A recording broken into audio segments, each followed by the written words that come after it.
justice, and the American way. We are the Voices of Dissent.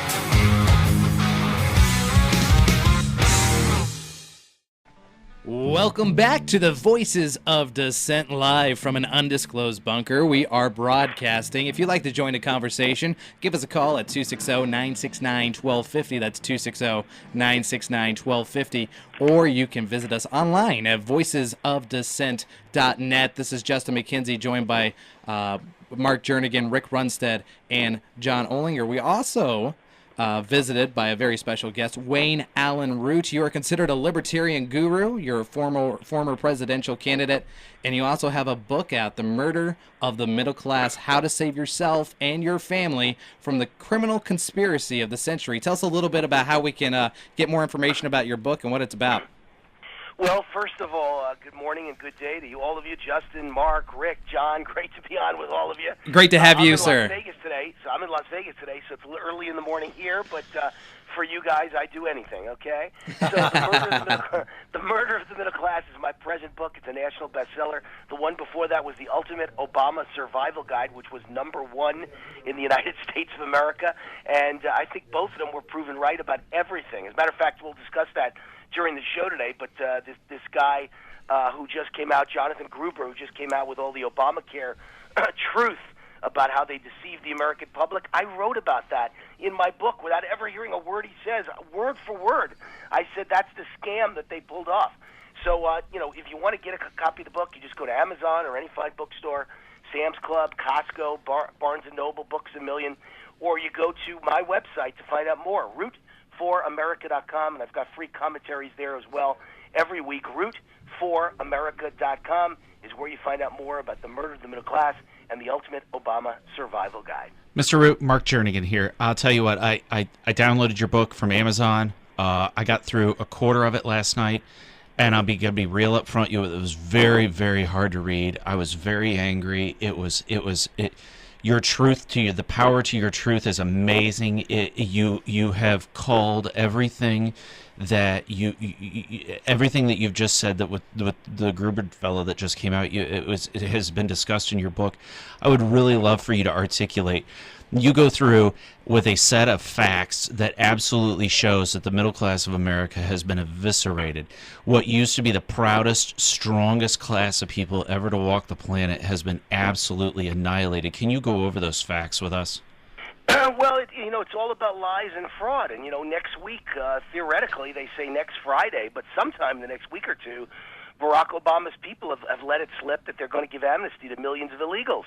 And I just saw the quotes from Barack Obama from a year ago and 2 years ago, where he was asked, why don't you just use an executive order to legalize millions of illegals? And Obama's quote was, oh, I could never do that. That would be illegal. That would be a crime. That breaks the law of the United States Constitution. A president can't do that.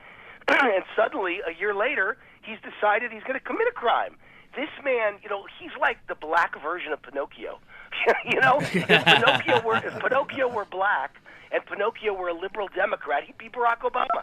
He lies about every single thing he ever says. It's the most incredible thing I've ever seen. As I pointed out in my book, the single biggest heist of the middle class by far is Obamacare. Mm-hmm. It's a rip-off redistribution, a Ponzi scheme to take all the money from the middle class and give it to millions and millions of poor voters who voted for Barack Obama, because that's how Fidel Castro does it. That's how Hugo Chavez does it. You get the poorest people hooked like a drug dealer on drugs, and then they'll vote for you loyally forever to keep the checks coming, because you make them desperately poor so they can't live without a government check. And then you promise them you'll be the one who keeps the checks coming, and you'll make the checks a little bit larger.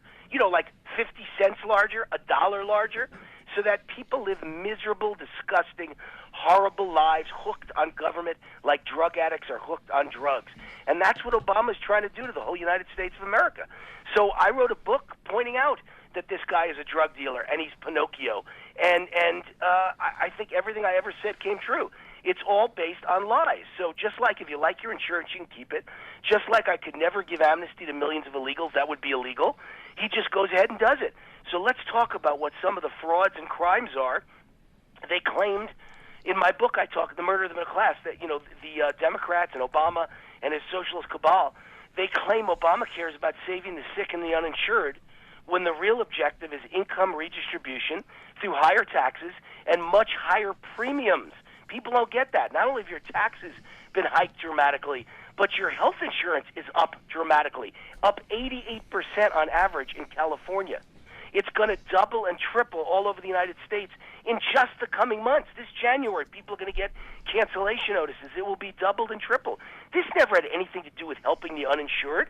And they claim that, environmental regulations and green energy will save us from global warming. There is no global warming. There hasn't been global warming in 18 years. That's a fact. The real objective is bankrupting the middle class by tripling our electric bills, our utility bills, our gas bills, our grocery bills. They claim immigration reform, the amnesty he's about to give to millions of illegals is about protecting innocent children. The real objective is to create 12 million new low-wage employees in the labor force and depress middle-class wages for generations to come and create 12 million future Democratic voters and make lawyers rich because you assign every one of them a lawyer so they can never be deported. And that makes the Bar Association rich, the biggest contributor to the Democratic Party. And they claim higher taxes are to create equality when the real objective is income redistribution and starving small business who makes its contributions to Republican candidates. This is how you kill your opposition. They claim education spending is for the kids when the only objective is enriching teachers' unions so the teachers' unions can give hundreds of millions back to Democratic politicians. It's just, listen, it is just lie after lie after lie, Mark. Mr. Root, Ric Runsteadt here. First off, I want to say God bless you and thank you for your great service to this country. You are a true American patriot. In 1974... Yeah, amen, absolutely. A true American patriot, Mr. Root. In 1974, 40 years ago, a farmer would maybe farm 250 acres. He maybe get 40 bushel corn per acre. Today, he does 2,500 acres. He gets 200 bushel per corn per acre. He's doing the work of 50 farmers. You go into our factories all over our countries. They're completely emptied out. There's no one left in there. However, they're producing more parts than they were 40 years ago. Worker productivity in this country has exploded. So naturally, you'd say, as worker productivity goes up, worker wages would go up, right? Prosperity would go up. The middle class would live more comfortably. In 1974, if a wife could stay home with the kids, the guy could go work comfortably. He could take 5 or 6 weeks of vacation. Well, my gosh, with worker productivity being up 20, 30, 40 times since then, I bet everyone's got maybe a 20-week work week. They maybe are working 30 hours. Of course, all the wives are able to stay home. But the reality is it's just the opposite. Worker wages are at the same level as 1967 when adjusted for inflation. They are down massively since 1973 when adjusted for inflation. The only reason household incomes are even treading water is because they pushed all the women in the workforce.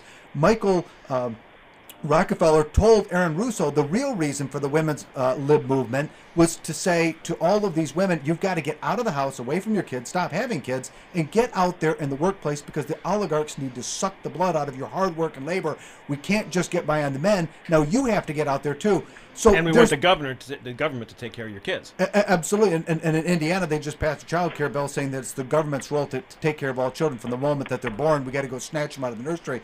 So in this country, this is not the byproduct of an accident or a mistake. The middle class gets poorer. We work harder and harder and produce more and more and get less and less of it all the time. It is the byproduct of a strategy, a plan, global redistribution, Marxism on a global scale.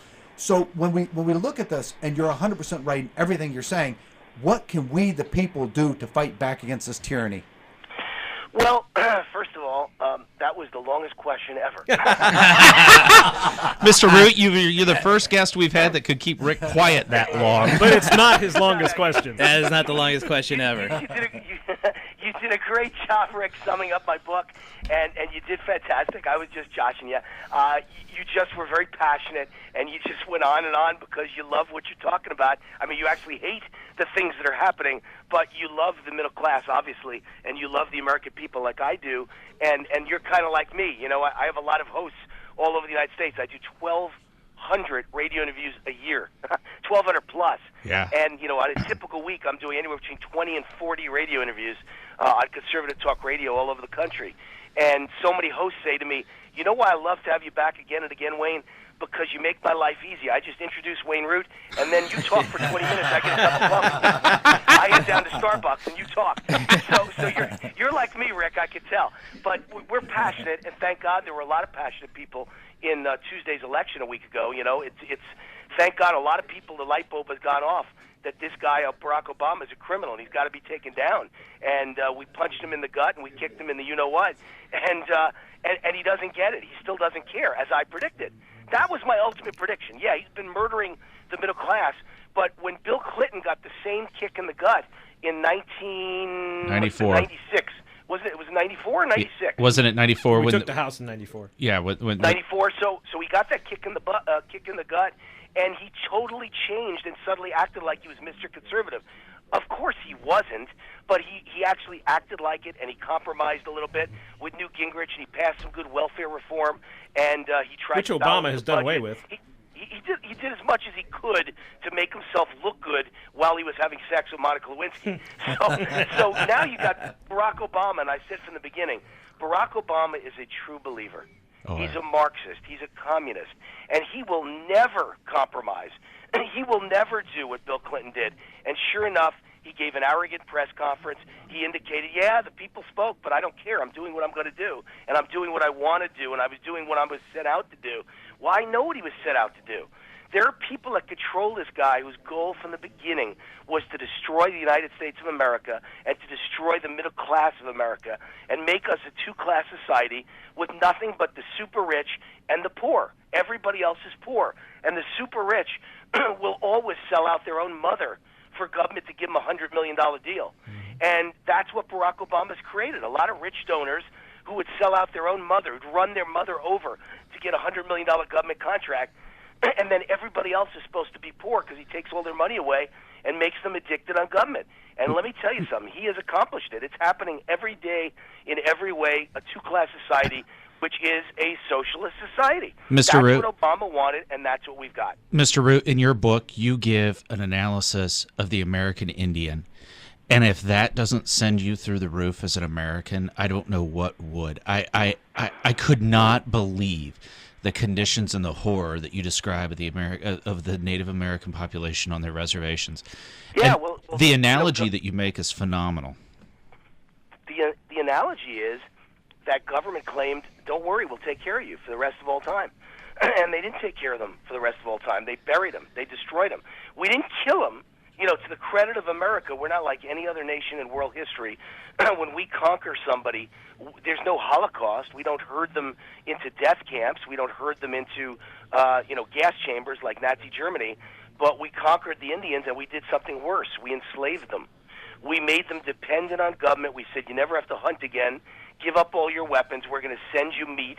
And then we proceeded to send them rotten meat. We said, you don't need clothes anymore. We're going to send you clothes. We sent them rags that nobody else wanted, that white kids were throwing away, and that's what was sent to the Indians. And, we told them, you never need any land anymore. We're going to give you land. You've got your own reservations. And the land was horrible land. And they were stuck in it like a prison camp for the rest of their lives. And we told them, you don't need to worry about education. We're going to educate your kids. And we did take over the education. And Indian children got no education. They got the same kind of education that black kids are getting in inner cities in America today, with teachers' unions in charge, which is 40 to 60% dropout rates. And those who do pass out, who do eventually get out of high school, can never go to college. They have no money. We're a society that's fast becoming like the American Indian. They're the have-nots and the haves. And the haves make sure that you have just enough from government to survive and to live a hopeless life. Isn't that ironic that Barack Obama is the guy who branded the word hope? It was all about hope, but he was offering you hopelessness, because when you are like me, I'm an entrepreneur, I'm a small businessman, I'm a guy who bases his life on opportunity in America, and you have the opportunity to be rich, but you can never guarantee that someone's going to get rich. That's what makes America great. That's why my grandfathers came here from Russia and Germany. There were no guarantees, and there was no welfare in those days, and there was no Social Security. You either worked or you starved. but the roads were paved with gold, and everybody had opportunity. And if you worked hard enough for it and smart enough for it, you managed to make it in America. Once you guarantee a certain level of success, or at least of government money, you ruin everything. Capitalism goes down in blaze, and that's what's happened to America. So today, you have everyone being turned into drug addicts by the ultimate drug dealer and chief, which is Barack Obama. And so we are becoming the American Indian, hopeless, helpless. American Indians wound up so depressed at their hopelessness that they couldn't leave their reservation, they couldn't get a job, they couldn't get educated because the government held them down, that they all became alcoholics and drug addicts. And that's a fact, folks. That's not racism or prejudice. You can look it up in Wikipedia. Look up in Wikipedia the American Indian, and the very first line of the definition says alcoholism. That's what they're known for, is alcoholism. Why did they drink themselves to death? And the answer is because they had no hope, because the government was in charge of their life. And that's what Barack Obama is trying to do to all of us. Turn us into Indians. Turn us into drug addicts. Turn us into government entitlement addicts. And you know what? It's working. Wayne, we see that the Democrat Party is now, with Obama, going to give citizenship to at least 5 million people. And we were taking in over 1 million legal. The Senate immigration bill is going to increase that to 2.5 million. With so many new people being brought in, not just to drive down worker wages, but also to vote Democrat and vote for more government, as we continue to add 2, 3, 4 million new Democrat voters every year, is there any hope we can ever turn this tide?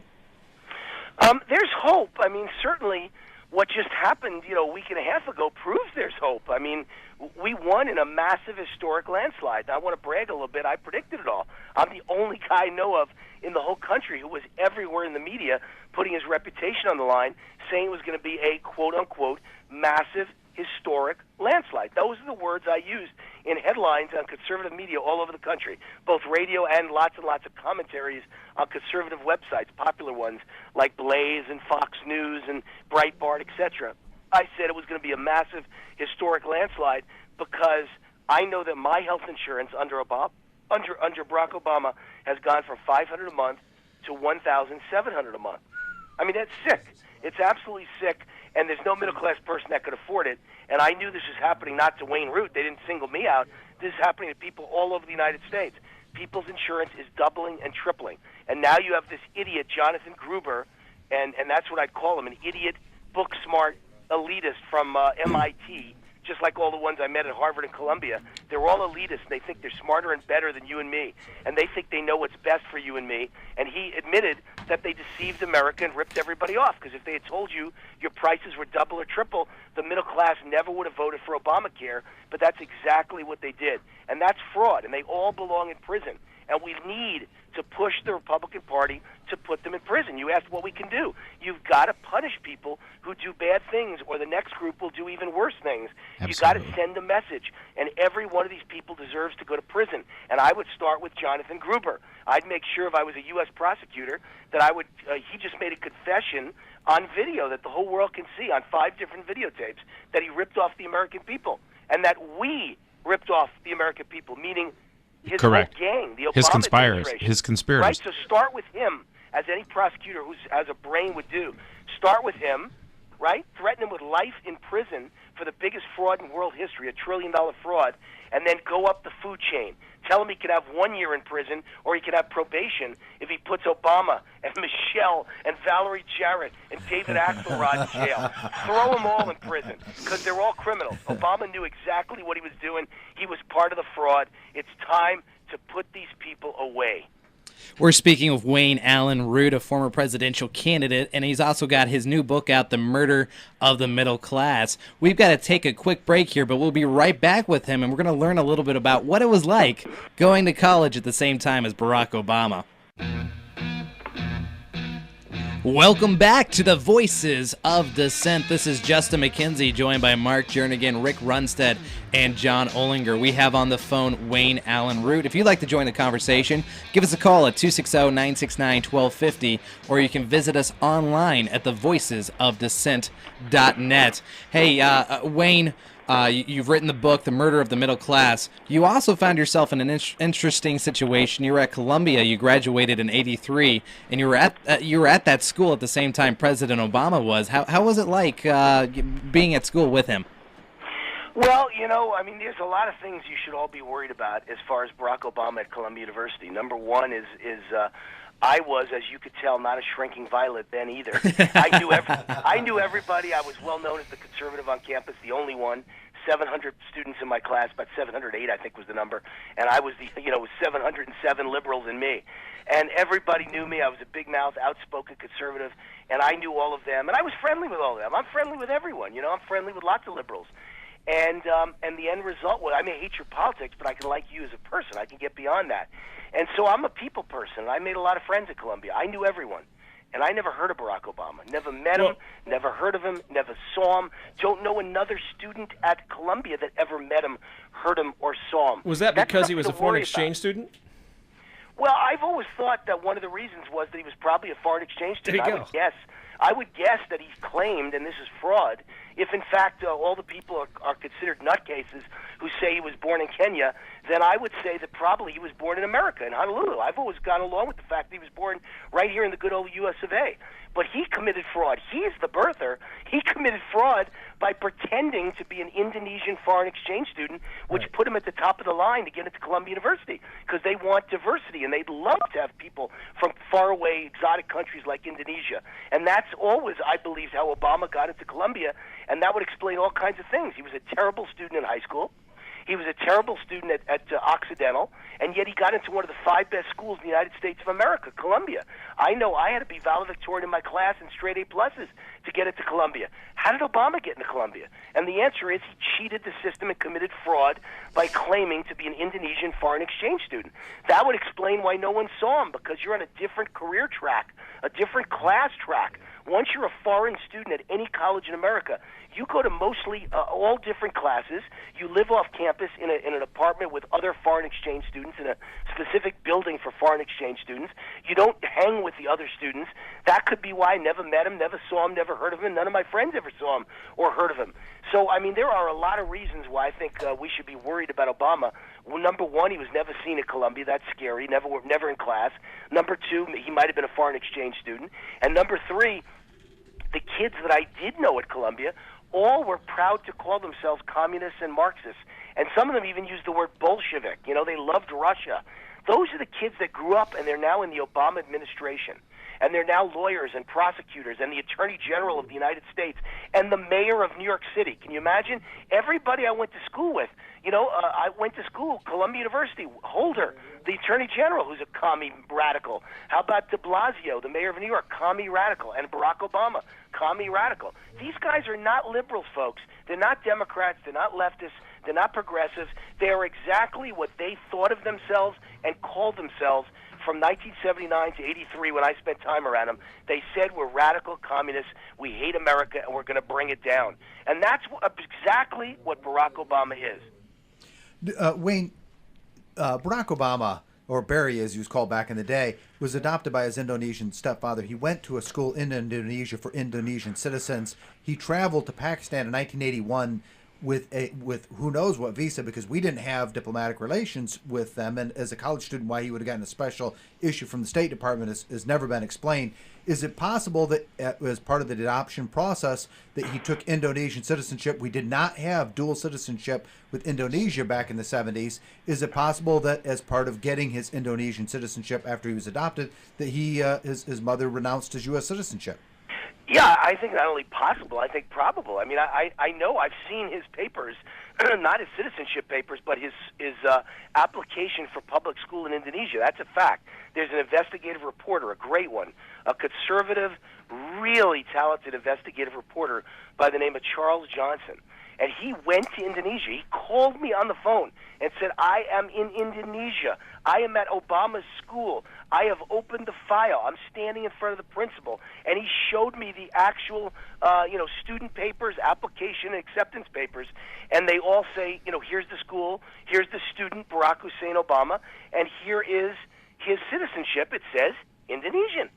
So his mother either made him an Indonesian citizen and gave up his American citizenship, or she just lied on the papers and claimed he was an Indonesian citizen. But either way, what I argue, and I've been very fair about this, I've argued that American law basically says if you're under the age of 18, then you didn't make the decision, then it doesn't count. So you're still an American citizen. No matter what your mother says, you are an American citizen. So when you come back, you are an American citizen. So it's nullified by his age. But once you go to Colombia and Occidental, and you claim to be an Indonesian citizen, and now you're over the age of 18, now it's official. You've seconded the motion. You've made yourself a non-American, a foreigner, by going ahead and saying, I'm now over the age of 18 and mentally competent, and I agree I'm not an American citizen. So at that point, you either aren't an American citizen, which means you're not qualified to be President of the United States, or at that point, you've committed fraud. Either way, it's not a good situation for young Barry Obama. So I think as he got older, he realized he put himself in a very dangerous, illegal, fraudulent situation, so the cover-up began. And for the rest of his life, he's covered up the fact that, he committed fraud to enter Columbia University. It's an amazing story. It's an amazing story, Mr. Root. Well, it's an amazing story if anybody would enforce it, but nobody's enforcing it. The reality is, if someone would actually open up his college records, which are sealed, and somebody like Donald Trump should be offering $50 million to anyone at Columbia University in the registration department who'll come forward with all of his registration papers that will show foreign student. If you could do that, guess what the next step would be? At that point, everything he's ever done as president is null and void, because he never was president officially. At that point, everything he ever did can be undone. So I don't know why the Republican Party refuses to do this, because it's pretty clear to me there's a reason why his college records are sealed. His birth certificate, he came forward with it. There's some debate about how real it was, but I never argued. He sure never came forward with his college records, and Donald Trump offered him $10 million to the charity of his choice if he would just open up his college records. And Obama never even bothered to respond, because he can't respond. All the bad problems in Obama's life that would nullify his presidency are in his college records, as sure as I'm sitting here. And you guys know my background was the #1 Vegas odds maker in history before I ever got into politics. I was the Jimmy the Greek of my generation. And I got to tell you something. I'd put my life savings on the fact that if you open up and unseal Obama's college records, right at the top it says foreign exchange student. You think those records still exist? Well, I'm sure if he's smart, he destroyed them. But he could only destroy copies of them. I don't believe he could get the originals at Columbia University. I really don't believe it. I think they're there at either Columbia or Occidental. And just so you know, I'm not just, shooting a shot in the dark here. I went to our 30th college reunion last May. And, it was 2013. We graduated in 1983. So our 30th reunion was May of 2013. And I was there last May, and I ran into the most honored professor in the history of Columbia University, Henry Graff, the presidential historian of Columbia and the chairman of the history department for 45 years. And Henry Graff said, you can't graduate Columbia as a political science major without being in one of my classes. And I certainly remember you, Allyn Root, but I went back and I looked, because I don't remember any Barack Obama, and I searched my files, and there was never a Barack Obama in any of my classes. Wow. And he said, I went and asked all the other professors, and nobody remembers a Barack Obama. So it's really a strange story, guys. I got to tell you, it's a bizarre story. You'd almost think he's a plant from the KGB. And the way he's treated this country and the way he's treated middle-class Americans, which is why I wrote the book, The Murder of the Middle Class, you would really believe he's like sent here by Russia to destroy the United States from one end to the other. And he's done a damn good job. One-man sleeper cell. That's what he seems like.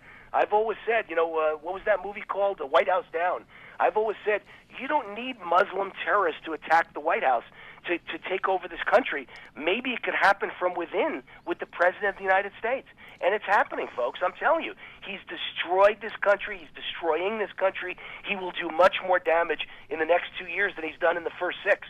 In my opinion, he's at his most dangerous now, because now he has nothing to lose. The average person hates his guts. His legacy is ruined. He's going to go down in history as a joke and a failure and an incompetent bonehead.